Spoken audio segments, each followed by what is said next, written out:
BTV देख रहे सभी दर्शकों का स्वागत। मैं हूं लवदी बडियाल। बुलेटिन की शुरुआत करते हैं हेडलाइंस के साथ। मुख्यमंत्री नीतीश कुमार की पहल पर शुक्रवार को विपक्षी दलों की एकता को लेकर हुई महाबैठक। अमेरिका के राष्ट्रपति जो बाइडेन और फर्स्ट लेडी जिल बाइडेन ने पीएम नरेंद्र मोदी के लिए व्हाइट हाउस में रखा स्टेट डिनर। बिहार की राजधानी पटना में विपक्षी एकता बैठक पर गृह मंत्री अमित शाह ने किया तंज।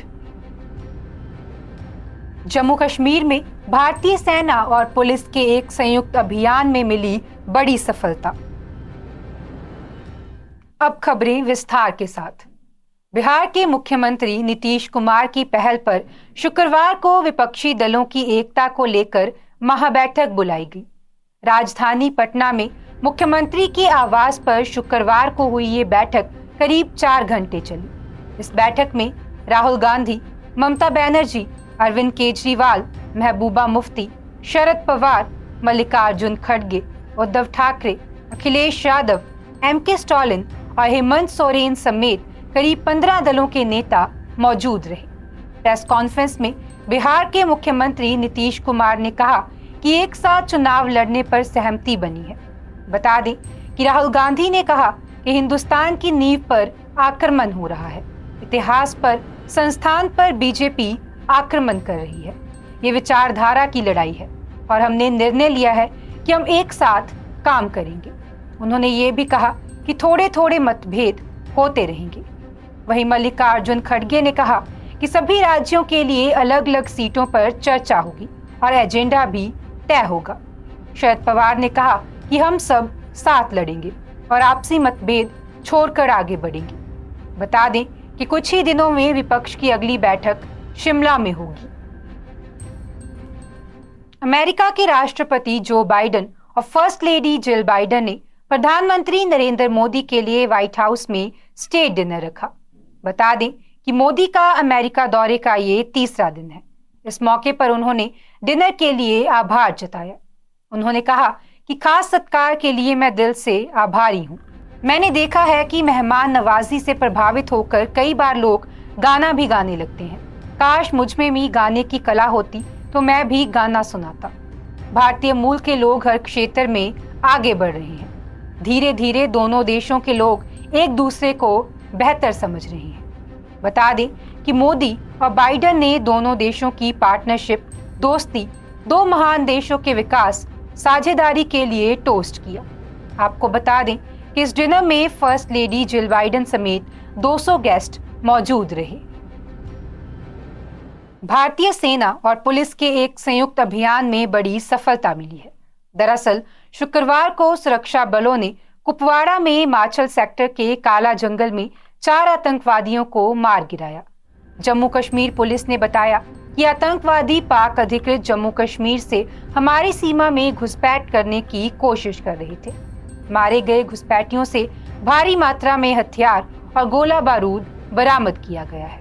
इस घटना के बाद से पूरे उत्तरी कश्मीर पर एलओसी पर चौकसी बढ़ा दी गई है।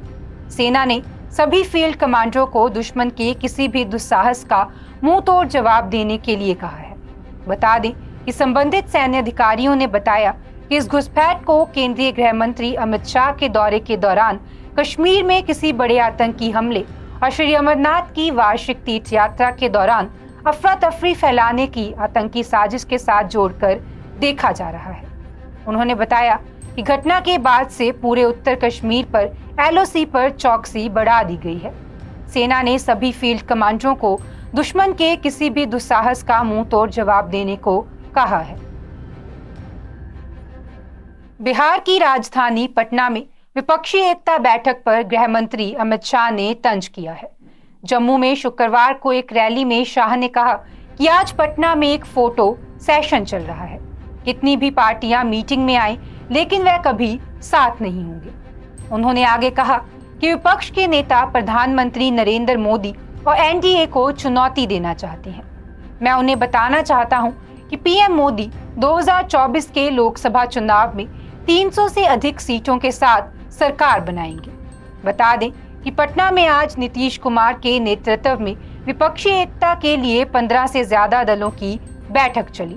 ये बैठक 2024 में प्रधानमंत्री नरेंद्र मोदी के खिलाफ संयुक्त विपक्षी मोर्चा बनाने के उद्देश्य के साथ सीएम हाउस में हुई।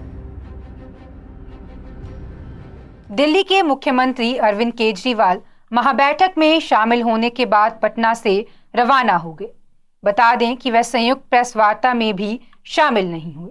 इस बीच आम आदमी पार्टी ने बयान जारी कर बताया कि पटना में विपक्षी दलों की बैठक में कुल 15 पार्टियां शामिल हुई। इनमें कांग्रेस को छोड़कर अन्य सभी 11 दलों ने अध्यादेश के खिलाफ स्पष्ट रूप से अपना रुख व्यक्त किया। आपकी ओर से जारी बयान के मुताबिक अध्यादेश का उद्देश्य न केवल दिल्ली में चुनी हुई सरकार के लोकतांत्रिक अधिकारों को छीनना है, बल्कि ये भारत के लोकतंत्र और संवैधानिक सिद्धांतों के लिए भी एक बड़ा खतरा है। अगर इसे चुनौती नहीं दी गई तो यह खतरनाक प्रवृत्ति अन्य सभी राज्यों में फैल सकती है और इसके परिणाम स्वरूप लोकतांत्रिक रूप से चुनी गई राज्य सरकारों से सत्ता छीनी जा सकती है। इसलिए इस अध्यादेश को गिराना बेहद जरूरी है। बता दें कि आज पटना में समान विचारधारा वाली पार्टी की बैठक के दौरान कई दलों ने कांग्रेस से अध्यादेश की सार्वजनिक रूप में निंदा करने का आग्रह किया। हालांकि कांग्रेस ने ऐसा करने से इनकार कर दिया। आपने अपने बयान में कहा कि कांग्रेस की चुप्पी संदेह पैदा करती है।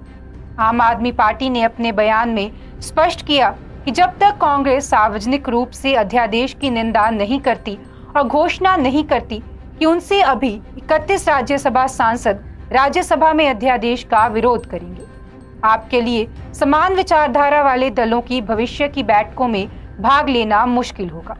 उन्होंने कहा कि अब समय आ गया है कि कांग्रेस तय करे कि वह दिल्ली की जनता के साथ खड़ी है या मोदी सरकार के साथ। बृजभूषण शरण सिंह पर यौन उत्पीड़न का आरोप लगाकर धरना प्रदर्शन करने वाले 6 पहलवानों को आगामी प्रतियोगिताओं के लिए बड़ी राहत दी गई है। बता दें कि भारतीय ओलंपिक संघ के एडहॉक पैनल ने आगामी एशियाई खेलों और विश्व चैंपियनशिप की चयन प्रक्रिया को सिर्फ एक मुकाबले की प्रतियोगिता कर दिया है।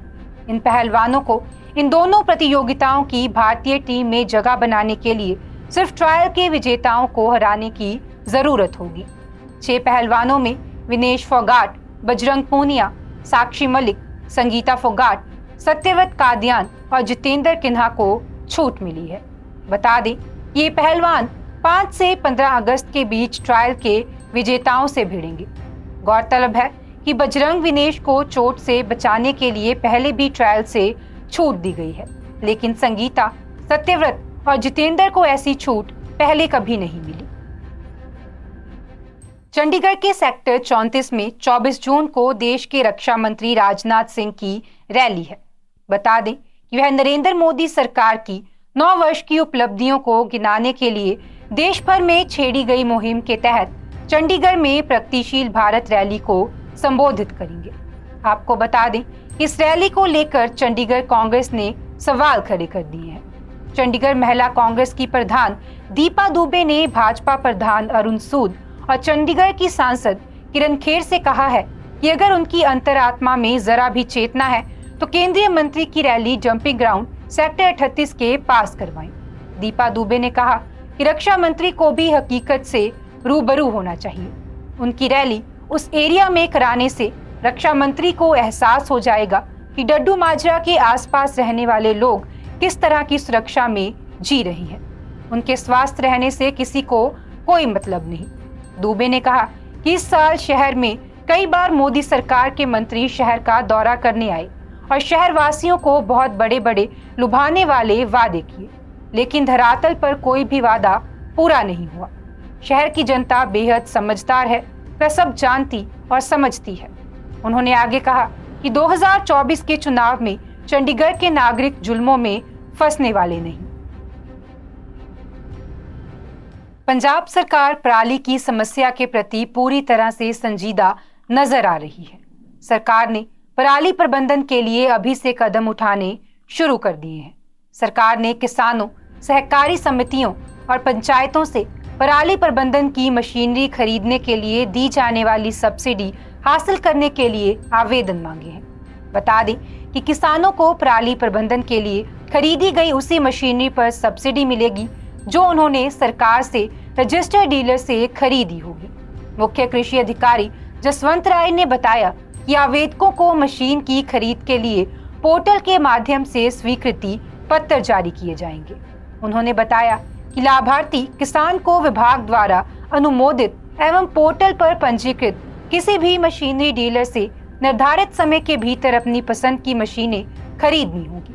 उन्होंने कहा कि योजना के संबंध में अधिक जानकारी विभाग के पोर्टल से प्राप्त की जा सकती है। इसके अलावा मुख्य कृषि कार्यालय या ब्लॉक कृषि कार्यालय से भी संपर्क किया जा सकता है। उन्होंने कहा कि यह योजना पराली जलाने की प्रवृत्ति पर अंकुश लगाने और जीरो बर्निंग का लक्ष्य हासिल करने के लिए शुरू की गई है। आज के बुलेटिन में फिलहाल इतना ही। आप देखते रहें BTV, be positive, be yourself.